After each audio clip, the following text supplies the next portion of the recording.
gonna burn it all down. Mother...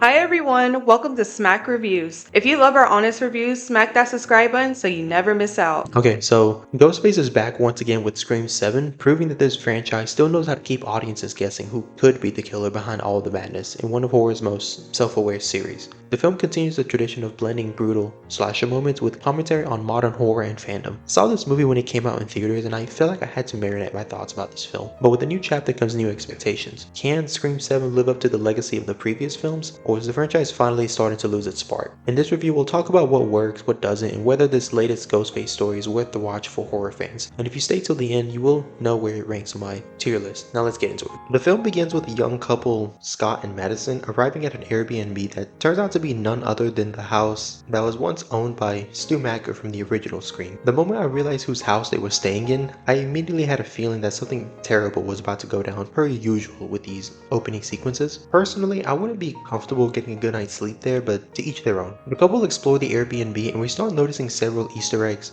referencing the brutal killings that once happened there. It's clear that the owner of the house is leaning heavily into its infamous past. One of the creepiest details is a life-size Ghostface robot standing in the corner of the living room. The robot appears to slightly change its position every time someone walks near it, which already creates a really unsettling atmosphere. Eventually, people makes their way into the kitchen where things start to take a darker turn. The couple receives a mysterious phone call and on the other end of the line is a familiar voice delivering the infamous line, "What's your favorite scary movie?" Not long after that, the film reveals a twist. The robot we saw earlier wasn't actually a robot at all. It was the real Ghostface killer hiding in plain sight. Within moments, Ghostface brutally attacks and kills the couple before setting the Airbnb on fire and burning the entire house to the ground. By destroying the house, the killer wipes out one of the most infamous crime scenes in horror history and signals that a new Ghostface has arrived. At this point in the movie, I immediately started wondering who could be behind the mask. My first thought was that it might be a relative of Stu Macker since the killer seemed very focused on the history of that house. Shortly after that opening sequence, the film reunites us with our original Scream Queen, Sidney Prescott. Sidney is now living in a different town with her husband and their children, trying to live a normal life far away from the chaos that followed her for years in Woodsboro. We're also introduced to Sidney's eldest daughter, Tatum. I thought it was a really sweet detail that Sidney named her after her former best friend, Tatum Riley. The movie briefly mentions Sidney's other two kids as well, although they are staying with their grandmother for most of the movie, and they don't really play a major part in this story. But for the most part, the focus stays on Sidney and Tatum, especially once the news about the fire at Stu Macker's house begins spreading, and the possibility of a new Ghostface killer becomes more and more real.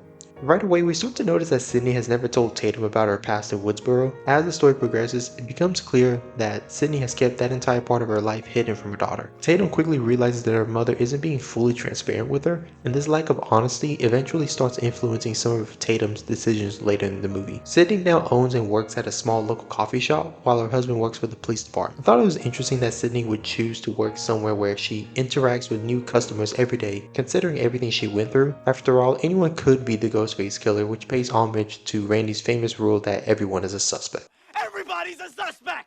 The film also begins introducing several side characters around town, including a mysterious man who barely speaks, Sidney's neighbor, along with her awkward, slightly creepy son who stops by the coffee shop. At this point, a lot of people would probably suspect the neighbor's son immediately because he gives off serious Billy Loomis vibes, at least in my opinion. But not long after this, Sidney receives a disturbing FaceTime call, and during the call, we see what appears to be Stu Macker taunting her. My immediate thought was that this had to be some type of AI deepfake where the real killer was using Stu's likeness to psychologically mess with Sidney and threaten her family. The caller even tells her he is where Tatum is, which causes Sidney to leave the coffee shop in a panic while calling her husband. We're then introduced to Tatum's group of friends who unfortunately felt pretty underdeveloped for the overall storyline. I honestly had trouble remembering everyone's names because they were that unmemorable. The group heads to their school theater where they are rehearsing for a play, and during this scene, the theater teacher says some pretty harsh things to Tatum, which immediately made me suspicious that he might be one of the Ghostface killers. But eventually, when rehearsal clears out and most people leave except for two students, one of Tatum's friends is left dangling above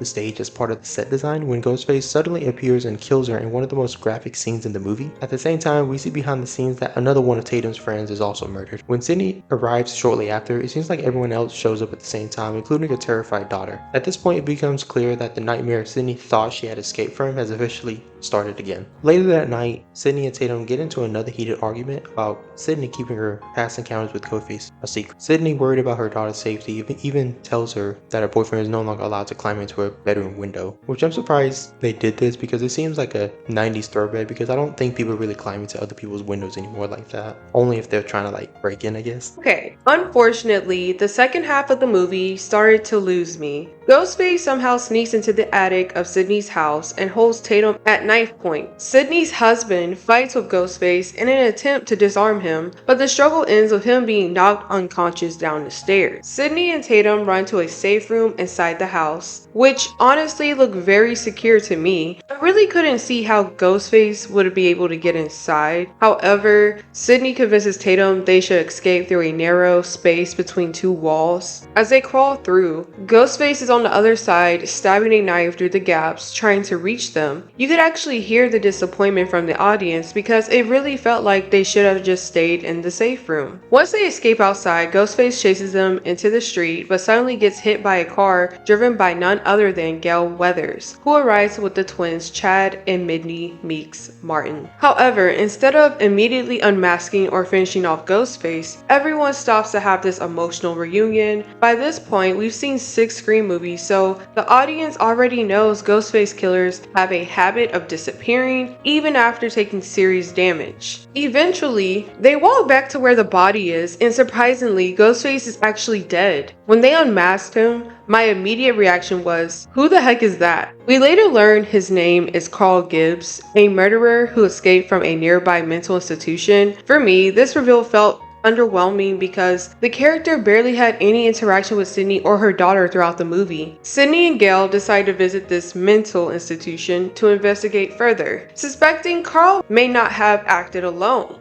They meet a supervisor named Marco, who claims that a man believed to be Stu had been living there as a John Doe with no memory of his past. That story immediately raised a red flag for me because it felt like something Gail, who literally wrote books about the Ghostface murders, would have easily debunked. Later, Mindy suggests bringing all of Tatum's friends together in one place while Sydney does a televised interview with Gail in hopes of luring the killer out. While the interview is happening, Sydney's husband is attacked and stabbed at their home. During the broadcast, the AI version of Stu FaceTimes Sydney again and claims he is outside the tavern where Tatum and her friends are gathered despite the city being under curfew. Sydney runs out of the building and starts sprinting through the streets to get there, which honestly had me wondering why she didn't just ask Gail for a ride or call an Uber. At the tavern, Ghostface attacks and kills nearly all of Tatum's friends, including her boyfriend. Only Chad and Midney survive with minor injuries. Tatum barely escapes and runs through the empty city before eventually reaching her mother's coffee shop. Ghostface follows her there, but Sydney stays on the phone and instructs Tatum on how to defend herself. In a moment, it honestly reminded me of Taken. Tatum uses Sydney's gun to shoot Ghostface unconscious. That victory is short-lived when a second Ghostface appears and the two killers capture Tatum, telling Sydney to meet them at her current house. So during the final act, Sydney arrives to find Tatum being held hostage. The killers are revealed to be Marco and Sydney's neighbor, Jessica. Both reveals felt pretty underwhelming since neither character had much screen time in the film. Jessica explains that after reading Sydney's autobiography, she believes Sydney survived by killing the people who tormented her. That logic led Jessica to murder her abusive husband and even her own son. She later met Marco and Carl at the mental institution, and together they planned the killings. Marco admits he used AI technology to create the fake Stu FaceTime calls. In the final confrontation, Sydney shoots and kills Marco while Jessica escapes into the house. After a chase scene, both Sydney and Tatum ultimately shoot and kill Jessica. In the aftermath, Sydney's husband is taken to the hospital and is expected to make a full recovery despite bleeding out for hours. Gail returns and Sydney finally tells Tatum the story behind the name she was given. Midney even delivers an impromptu news report about the events, hinting that she may eventually follow in Gail's footsteps. So, I actually made a tier list ranking all the Scream movies, which which I'll have linked at the end of this video. Unfortunately, this one would definitely land at the bottom of almost every category for me. I honestly don't think anything in this movie really stood out in a memorable way. If I ever decide to rewatch the franchise from the beginning again, this would probably be the one I'll skip. I've also seen some posts going around saying that the next installment may have a different director, which honestly gives me a little bit of hope for Scream 8. Overall, Scream 7 was just a 5.5 out of 10 for me. I love all the Scream movies, but to me, it felt more like a typical slasher movie rather than a true Scream movie. With a reported $500,000 rewrite, I honestly expected something much stronger than what we ended up getting. This movie really felt like it needed better direction. I also recently learned that the writer